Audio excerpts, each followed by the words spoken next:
సూర్యాపేట జిల్లా కోదాడ పట్టణ పరిధిలో గల గుడిబండ గ్రామంలో కాంగ్రెస్ ప్రభుత్వం ప్రతిష్టాత్మకంగా ప్రవేశపెట్టిన ఇందిరమ్మ ఇండ్లకు పైలట్ ప్రాజెక్టు కింద ఇండ్ల నిర్మాణంలో భాగంగా అర్హులైన వారికి ఇళ్లు నిర్మాణం చేసుకునేందుకు ముగ్గుపోయటం జరిగిందని కాంగ్రెస్ పార్టీ అధ్యక్షులు వరప్రసాద్ రెడ్డి అన్నారు. ఈ సందర్భంగా వారు మాట్లాడుతూ గత బీఆర్ఎస్ 10 సంవత్సరాల పాలనలో ప్రజలకు డబుల్ బెడ్రూమ్ ఇళ్లు ఇస్తామని చెప్పి ఇవ్వలేకపోయారని అన్నారు. కాంగ్రెస్ ప్రభుత్వంలో ప్రతి అర్హునికి ఇల్లు కట్టించి ఇచ్చే క్రమంలో కృషి చేస్తామన్నారు. ఇటు కార్యక్రమంలో RDO Suryanarayana, housing AE, MPDO, tahsildar, MPO, Gudibanda కార్యదర్శి, గుడిబండ గ్రామ శాఖ అధ్యక్షులు ఎండి రఫీ, మాజీ సర్పంచ్ కురుగుంట్ల శ్రీనివాస్ రెడ్డి, మాజీ సర్పంచ్ ఎరగని లక్ష్మయ్య, కోదాడ పిఎస్సిఎస్ చైర్మన్ ఓరగంటి శ్రీనివాస్ రెడ్డి మరియు కాంగ్రెస్ నాయకులు ఓరగంటి రామకృష్ణారెడ్డి, కార్యకర్తలు తదితరులు పాల్గొన్నారు.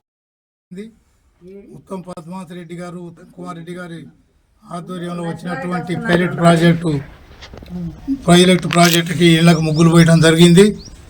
చాలా పకడ్బందీగా, చాలా నిజాయితీతో ప్రతి ఇల్లు బెనిఫిట్స్ లేదా లబ్ధి పొందేటట్టు మేము ఇక్కడ ఉన్నటువంటి నాయకులందరం ప్రయత్నం చేస్తాం. ఈ గ్రామానికి మంచి పేరు వచ్చేటట్టు చూస్తాం. అదేవిధంగా పనులు కూడా త్వరితగతిన పూర్తయ్యేటట్టు చూస్తాం. ఏమాత్రం సందేహం లేదు. ఎవరిని ఇబ్బంది పెట్టకుండా పనులు కూడా తొందరగా పూర్తయ్యేటట్టు చూస్తాం. ఎండాకాలం వస్తుంది, యాసవిలో కొద్దిగా నీళ్ళు ఇబ్బంది ఉన్నప్పటికి కూడా పనులు త్వరితగతిన పూర్తి చేస్తాం. గత 10 సంవత్సరాల్లో టీఆర్ఎస్ ప్రభుత్వం డబుల్ బెడ్రూమ్ ఇల్లు ఇస్తానని చెప్పి ఏ ఊరికి కూడా ఒక ఇల్లు ఇవ్వలేనటువంటి పరిస్థితి. మరి మన ప్రజాప్రభుత్వం, ఇది రేవంత్ రెడ్డి గారి ప్రభుత్వం, ప్రజాప్రభుత్వంలో ఇచ్చిన వాగ్దానాలన్నీ మేము అమలు చేస్తూ ఉన్నాం. 6 గ్యారంటీలతో శాంక్షన్ వచ్చినాయి. ఇంకా స్థలాలు లేనటువంటి వాళ్ళు ఉన్నారు.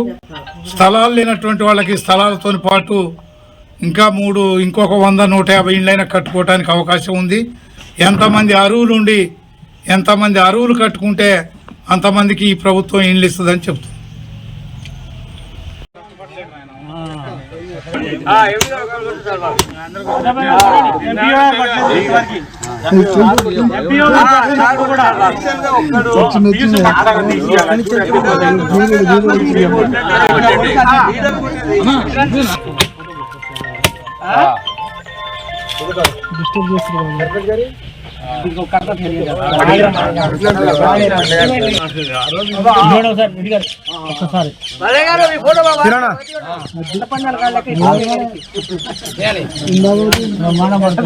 కోదాడ మండలం అంటేనే